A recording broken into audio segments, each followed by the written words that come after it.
So let it be written. So let it be done. This is Tabletop Terrors. And hey, what we're all about here at Tabletop Terrors is helping people find and foster their creativity, because it's scientifically proven to make people more happy. In doing that, we actually funnel it through tabletop RPGs. That's the avenue we choose to do it. So if this is your first time here, this is Daily Damage. It is a live vloggy kind of stream. If you don't like that kind of thing, I'm literally going to take a walk and talk off the cuff. If you don't like that kind of thing, this isn't for you. Check out some of our other videos on the channel. If you are new here and you haven't subscribed yet, that helps the channel out. So give us a subscribe and make sure to hit that bell in the corner, and that'll let you know whenever we go live. I'm trying a new walking route today. We're gonna see how this goes. It's gonna be, it says, why is there sun? Oh, it's Runehammer. What is going on? It's my man Hanker Infernail from Runehammer. All right, so here's the thing. We're gonna talk about a few things today. One, before I do anything else, you need to check out Runehammer games on DriveThruRPG. Hanker Infernail is one of the most prolific RPG creators. I would say that he holds the crown of the most passionate person I've ever seen about RPGs. And so, a lot of really cool stuff. There's a card game called Ironheart, ICRPG, Index Card RPG. Go check out on DriveThruRPG Runehammer games and throw the man some coin, because his RPGs are the real deal. Trying a new route here on the walk, and oh, excuse me. Oh, no problem. And but we're going to talk about a few things. We're going to talk about, like I said, fixing combat in tabletop RPGs. Here, I'll try to hold this down like this. This walking route isn't gonna work because it's too sunny, I think. But in addition to that, we're going to talk about piracy, because some people bring up some really good points in the Absolute Tabletop Facebook group about what does that mean and should I share PDFs, and I'm going to share my thoughts on that, and we'll kind of go from there. I think what I'm going to do is turn around and start walking the other way, because it's just going to be too sunny. That would be annoying for everyone to watch. And so what I need to do is, if I'm going to walk this way, I need to walk the other way. So, all right, we're going to do this. This is also a live stream with a chat, so I'm going to be addressing the chat quite a bit, and if you're in the chat, I'll read your name and your comment so that anyone rewatching this video later can understand what I'm talking about and what I'm referencing. So, first I'm going to hit the chat, then let's talk about piracy and PDFs. It's important to know that you matter, and that it's really cool that you're here hanging out with me, and that, you know, I would just be walking, talking to my phone if it wasn't for you guys. And girls. John Harrow says, hey, Tim. What you looking at says, how's it going, Wandering Sage? Oh, thanks, man. Hey, Timmy boy, says Dr. Professor, sir. Brett Craig, hello. Runehammer, why is there sun? Man, it is super sunny, right? Holy cow. Dr. Professor, sir, says, it's Florida. Runehammer says, cheers. Cuz Wait says, hi Tim, nice, where do you live? I live about 30 minutes outside of Orlando in Florida. What's going on? Jake Norman from Mini Terrain Domain is here. So Monday nights on Twitch, Jake Norman is running a game called Cult of Personality, killer players, and he's basically on Mini Terrain Domain, the YouTube channel. He is running his version of Tomb of Annihilation, and it's really good, so you should check that out. Runehammer says, stop plugging me. It's my channel, I'll plug who I wanna. Josh Hull says, I just wanted to toot my own horn. Friday night I ran a D&D game for 7-year-olds, learning the basics, using it as a helper to teach basic math. It worked out pretty well. That is amazing, and one of the many benefits of Dungeons and Dragons is, you know, math, cooperative learning, all that good stuff. So let's talk about the meat and potatoes here. Let's talk about piracy. Now, the first thing is just establishing a baseline. I don't think it's okay to steal PDFs. So we'll just just hack that right off the top of the list. That's not what this is about, whether you should steal PDFs or not. That's not what I'm saying. Someone in the Absolute Tabletop Facebook group brought up a good kind of scenario, which was, hey, I've got a group of players. They all want to play. They don't all have the material. What should I do? Should everyone buy a copy? Or should I just share my copy? The technical correct answer is that everyone should buy a copy, right? That's probably not going to happen. I'm a pretty realistic person. So my actual answer to this is you have to find a balance, okay? If you can afford to buy the PDF, buy the PDF. The number one argument to that is, well, what if I don't play the game? What if it isn't good? So here's what I would ask. If someone shoots you the PDF, you read through it and you like it, go buy something from the publisher, even if it's not that book. Because what you're doing here is you're throwing $5, $7, $12, $10, whatever, at a publisher who has spent literally hundreds of hours to create a piece of consumable content. Now just think about it in terms of, like I said, balance. Right now in our culture, whether you agree with it or not, media, I'll switch to this side. Media is fluid, music is downloadable, it's streamable, you can pirate things readily and easily. Again, this isn't me recommending that you do this, but it's me understanding the landscape. So as a designer, as someone who writes RPG books, here's my take on this. I would rather you share one of my PDFs with 3 of your friends and they play in our world than not. But the problem lies in, are you doing that every weekend with 3 new friends? And then are they sharing the PDF, right? So that's where it comes into balance. So in this culture, in this day and age, if you're going to take someone's PDF and play a game, okay? Ask yourself a serious question that only you can answer, which is, would I buy this and use it? If the answer is, yeah, I'm gonna use this again, I'm gonna use this after this time, go and buy it. Give the creator some coin. Why? Well, because as an independent RPG designer, that's how we pay for the art in the next book. That's how we are able to distribute the book further. That's how we cover our costs of web hosting and all of these little things. So when you see an RPG publisher and you're like, oh, I haven't seen a book from them in a while. I'm not trying to cast some dystopian fantasy where you pirating a PDF put them out of business, but I would be a fool if I tried to pretend that that wouldn't be part of it. The market's really saturated right now. D&D 5e is enormous, it's huge. And so a lot of people are wanting to get into the hobby. A lot of people want to try new stuff. Just because it's digital and you already have a copy doesn't mean you can't go to the publisher and throw them a few bucks.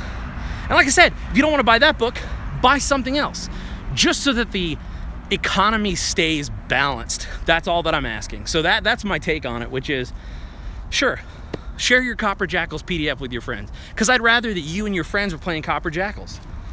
That's fine. But if you guys dig it, even buy one more copy, you know? But again, technically, letter of the law, rules as written, right? You should all buy a copy of that PDF. But I understand that that's probably not going to happen. So why don't we meet in the middle? And that would be my take on it. So I'd love to hear what you guys have to say. I love scrolling back through the comments because I see these. All right, let's go here. All right, so Josh says, I'll see if I can post it here. He's talking about Jake's game. Dylan Allen says, I gotta say, wow, you've been doing a lot lately. Daily Damage, Mend the First Break, the webcomic, and all the other side works. I want to thank you for your hard work. I'm gonna hit comments about Piracy, and then we're gonna talk specifically about fixing combat in 5e, which is a clickbaity title, but for me, this was the fix that I learned. Anyway, Jake from Mini Terrain Domain says that his Cholta personality game is on twitch.tv/Mini Terrain Domain. I said YouTube, that was my error. A few people are asking about fixing combat. Matt Click from A Fistful of Dice says, fix my combats, fam. All right, here. Matt from A Fistful of Dice says, free quick player starter rules is a great solution to the PDF piracy problem.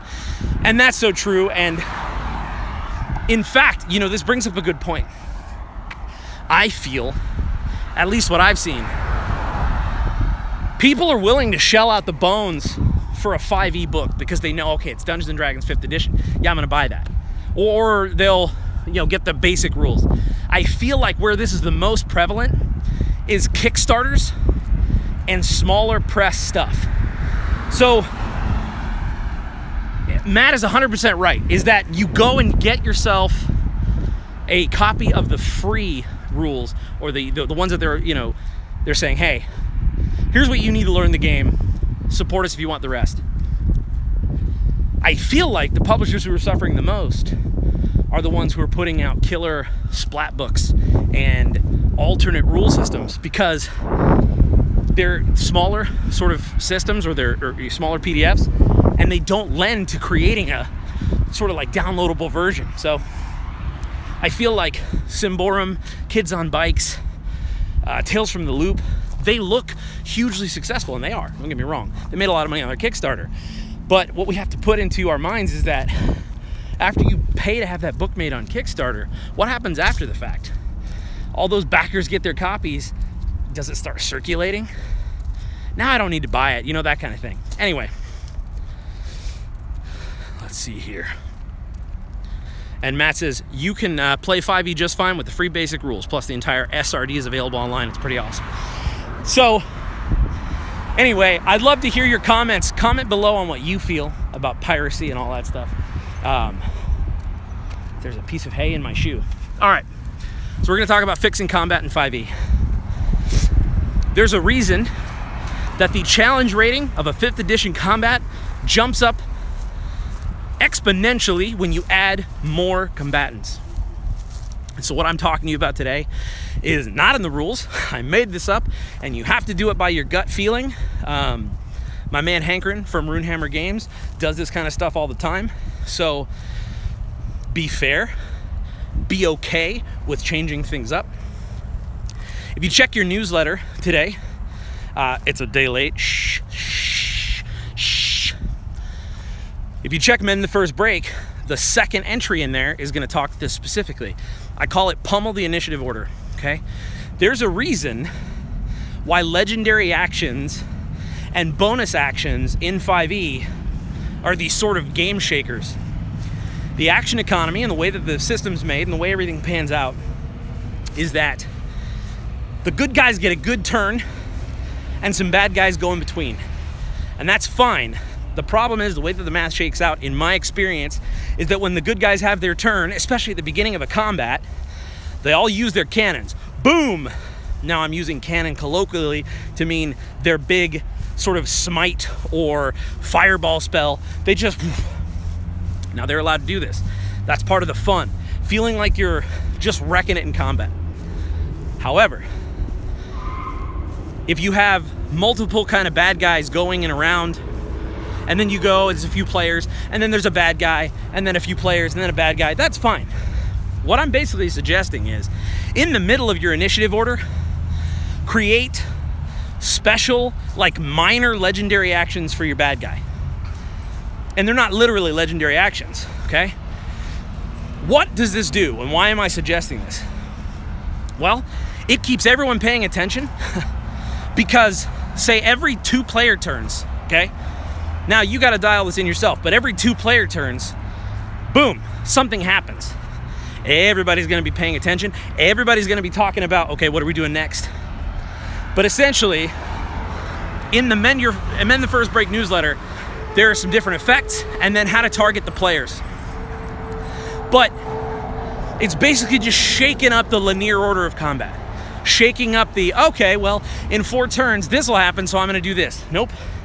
You're basically just putting in these little effects. What kind of effects?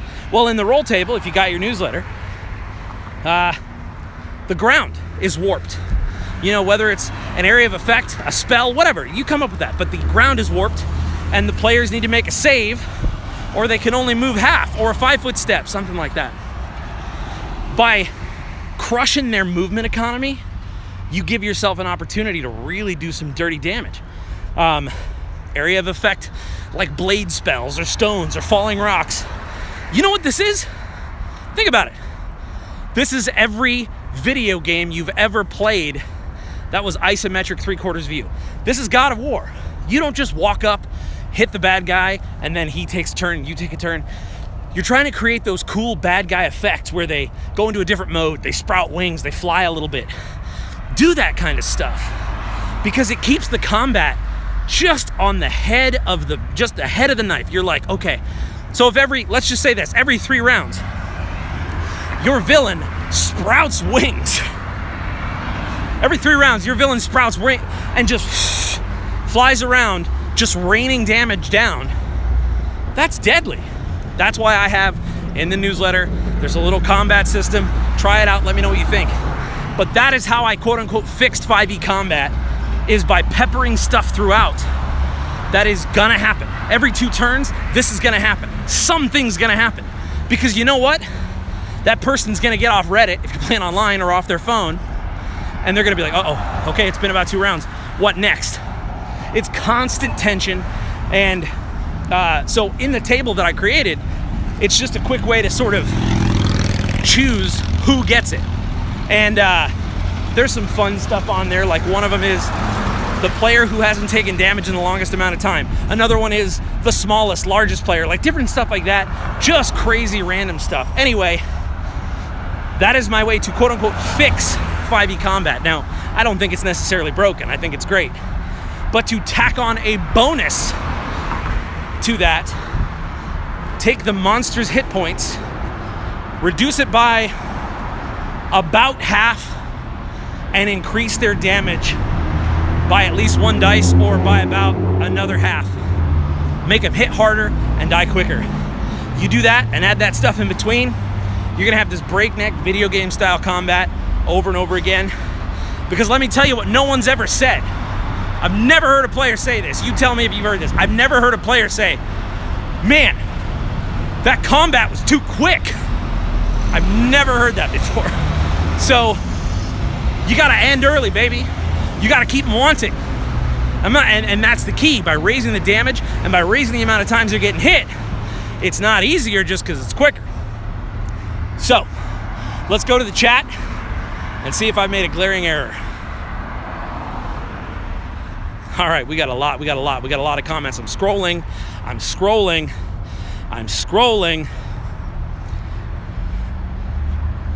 Oh, this is a good comment regarding the piracy thing. Wild Pick says, look, when I was playing D&D, or AD&D, one guy would buy the DMG, another the player's handbook, another the monster manual, etc., and we'd all share them when we got together for a game.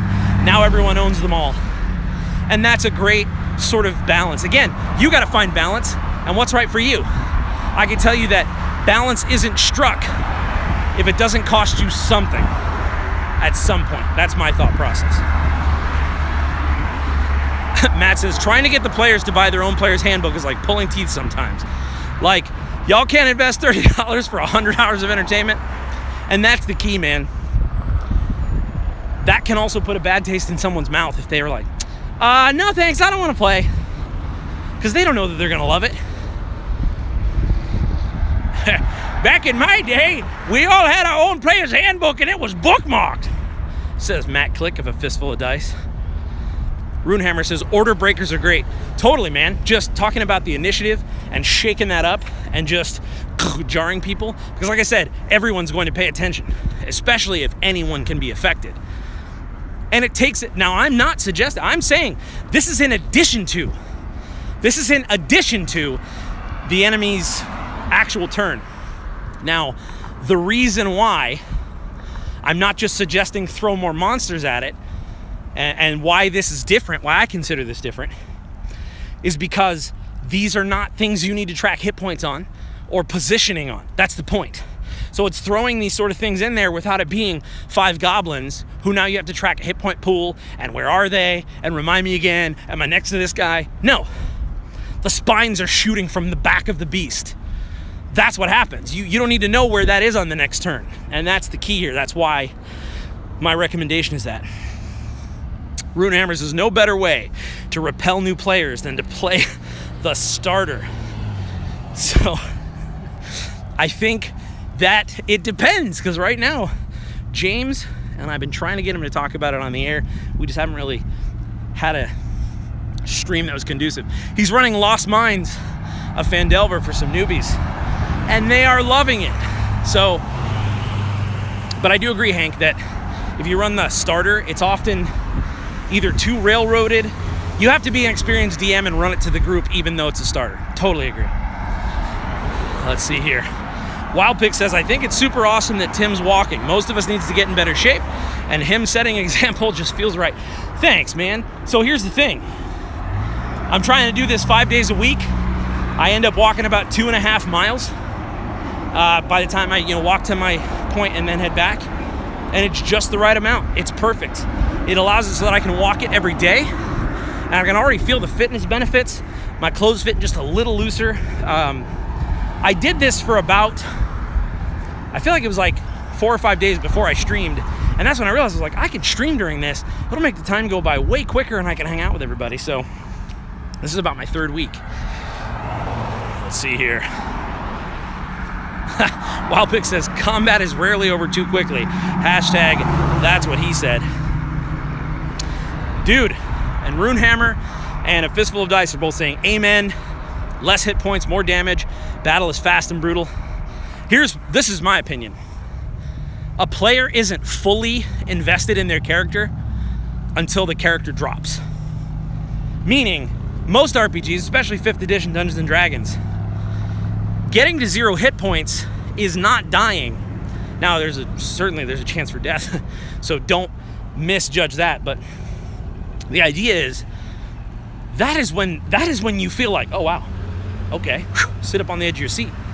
A little bit of endorphins, a little bit of adrenaline, and then when you start doing those rolls to save, and people are coming together, because nothing makes a player bond with other players like watching someone get downed, because then you're like, oh, it's just the intrinsic human nature to say, oh, I'm gonna help that person.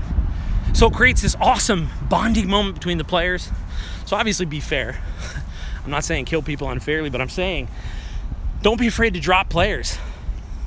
And because it's where the game of that mortality starts to me. I think that it really makes a big difference.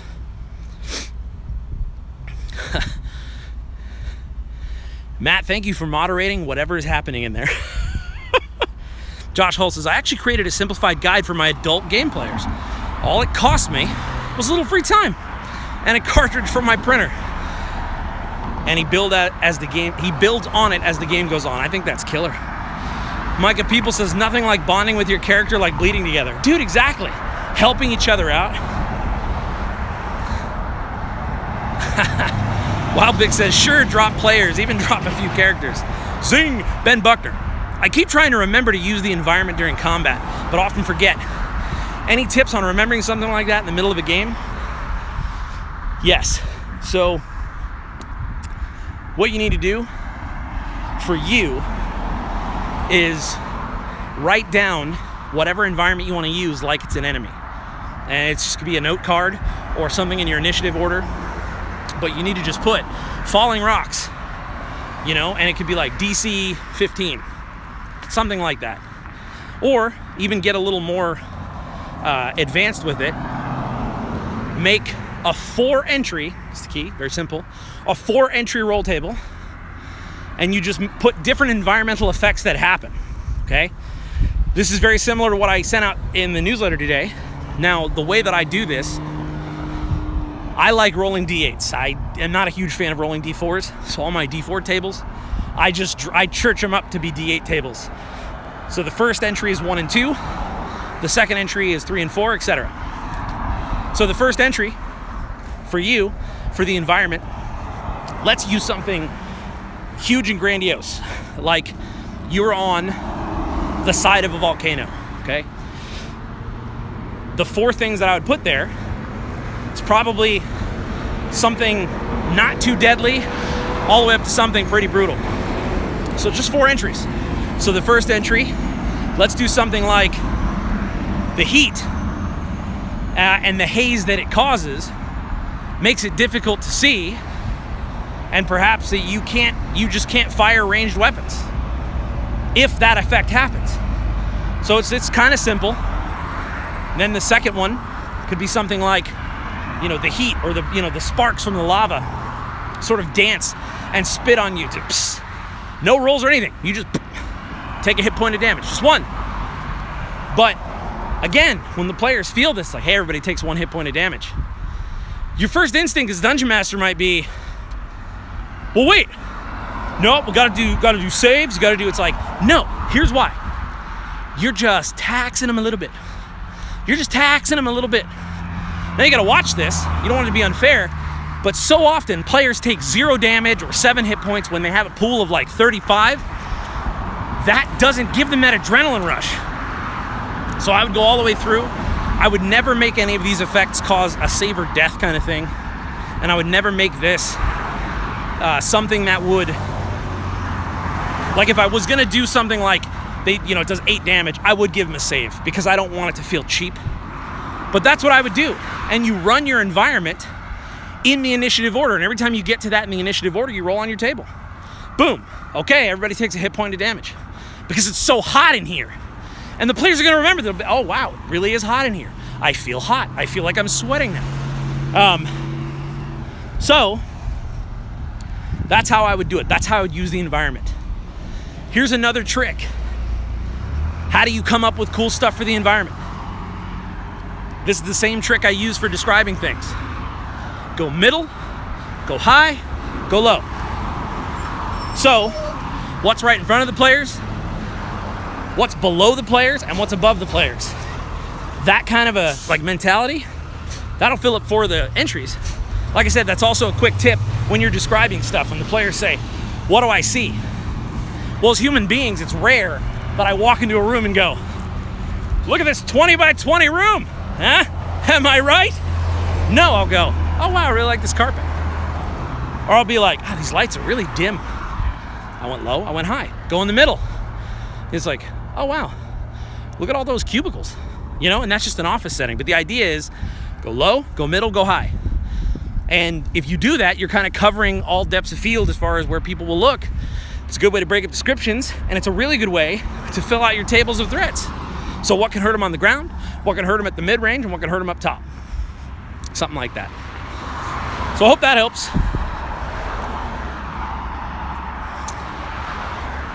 What you looking at says, set an alarm on your phone. Yeah, you could do that, and you could do that. In fact, that actually could work really well if you did like a 1-minute timer or 2-minute timer, because every time, now this would be pretty frenetic. This would be very chaotic, but every minute or 2, if the alarm goes off, like, all right, guys, and you roll, that could disrupt someone's turn, But again, they'd be like, whoa.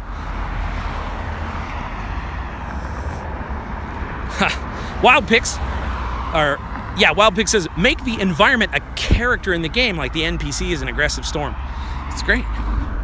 Warmaker 777. In my old in-person group, it was always the DM who bought the books and would always loan the other books for the players to read. I honestly never thought sharing PDFs could be considered piracy. Well, and that's, I can understand that mindset. I think, as far as that goes, a PDF is a product. And just because it's easy to get and easy to transfer, I'm not trying to be that commercial that's like, it's shot in the 90s. It shows a kid like stealing a skateboard and it's like, piracy is a real crime. It's like, but just thinking about this, I work for about 2.5 to 3 hours a night, 5 days a week. This is after my day job. So this is time that I could be sitting there watching TV, spending time with my family. And what I do is I try to create. And I try to create tabletop RPG products. And I do it with 3 other guys. And between the 4 of us together, our end product is nothing more than a PDF. You can print the PDF at a professional level. That's the bound book. but the product is a PDF. And so that's how I think of it, because I have sat and made it. I can also understand your point of view, which is like, hey, this is easy to share, it's everywhere. So the PDFs that we make, if you give them away for free, technically it's piracy. If you missed my whole stance on that, I would rewatch the beginning of this video, because again, it's not up to me to tell you what balance is for you. I'm not gonna try to stop you from sending or sharing PDFs. That's your call. But I think it's always good to consider the whole picture and maybe some different viewpoints. Ben Buxer says, D4s, you mean caltrops? That's exactly what I mean. They just don't roll, they fall and clatter like weak plastic. Wild Pig says, it doesn't happen often, but I've bought a few PDFs in duplicate, knowing that I'd share them. Seems odd for a digital download, but it's the right thing to do if I want more content from the creator. And I've seen that too. And listen, being super candid, I have done the same thing with PDFs that I have bought. I'm like, hey, here's the PDF, make your character. Like, I've done that before. But like I said, what I'll try to do personally, my personal balance on that, is I try to go to the publisher site and buy something else. Like, I'll throw them a few bucks for a pay what you want, or I'll, because now, could I just buy the PDF and give it to the other player? Yeah, I could. I don't always do that. I have before, but it just, again, there are a lot of factors, and it varies from person to person. And I'm not the PDF police, but I do publish RPGs as a side job, and so I have a viewpoint on it that is colored by that. Ben Buckner says, yeah, definitely. Thanks for answering my question, Tim. Dude, for sure. Hope that helps. And if you're not subscribed to Mend the First Break, our weekly newsletter, check it out, because that was today's issue, was exactly what you're talking about. And it has little tables and everything. Fun stuff. Josh Hull says, for the combat, I'm actually using 4E books for environmental effects. May seem blasphemous for 5E players, but those have a bunch of effects that can translate pretty well. 4E is an excellent game, and you can use 4th edition Dungeons & Dragons books for 5th edition just as easily as you can use any 5th edition book. 100%, and I agree with that totally. A lot of the concepts, like skill challenges, and a lot of those things hold up and improve 5e. I'll even say this, Matt Colville, prolific YouTuber, has a video called Using 4E Mechanics for 5e. Wonderful video. It's like an hour long, but it is just steak. Wild Pig says, some of the old books have some great resources you can add quality to our games if you can have them, or if you have them, use them. Whew. Well, this has been a blast. It's been a lot of fun talking to everybody, and we'll do it again tomorrow. I feel like I kind of come up with the topics based off of what I experienced for the day, and that's what kind of came up. Don't forget, The Provokers is coming February 11th. That's a game that I play in that is a lot of fun. That's on a Fistful of Dice's YouTube channel. And if you're wondering how you can support us, all this talk about PDFs, go to AbsoluteTabletop.com. If you see something you like, pick it up. That money goes to Absolute Tabletop. And we use that money, by and large, to make new books. So the money we get from PDFs, it goes toward a lot of things, but it goes toward increasing the quality of the book, the sizes of the book, lets us spend more time doing this stuff. So anyway, well, this has been a good one. I got 2 more final comments. Warmaker777 says, something I've done in a campaign with undead was treat hordes as an environmental hazard instead of outright enemies. Anytime the party was within reach of a horde after their turn, they took damage. It's actually really smart. It's really good. Syntax AI, what's going on? Thanks for sharing your walk with us, Tim. Of course. And I hope everybody gets out there and walks and exercises. I'm not a doctor, but I hope you do something that helps just get you moving, get you active, go outside. Healthier people are happier people, that's scientifically proven. And happier people are more creative people. Not as scientifically proven. It's probably not even true, but I'm happier when I exercise, and I feel like when I exercise and I'm happier, I'm able to get my rear end off the couch and create. So anyway, it's getting a little too rambly for even me right now. So we'll end it with a toast. May you mend the first break. May you kill the first snake. And may you conquer everything you undertake. Sláinte. Till next time, may your dice roll high.